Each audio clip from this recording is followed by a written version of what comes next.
કેન્દ્ર ભીમનાથ, 2 ઘટક બરવાળા, જિલ્લો બોટાદ. કેમ છો બાળકો? મજામાં? જય શ્રી કૃષ્ણ. ચલો આજે આપણે આ પાપા પગલી કીટનો ઉપયોગ કરીશું.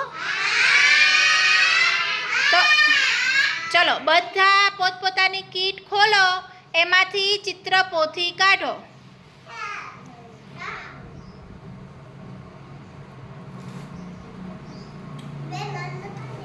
ખોલો ખોલો. હા બસ એ પૃથ્વી એ તે બરાબર કાઢો બેટા. બતાવો મને. હા હા એ ચિત્રપોથી કાઢવાની છે.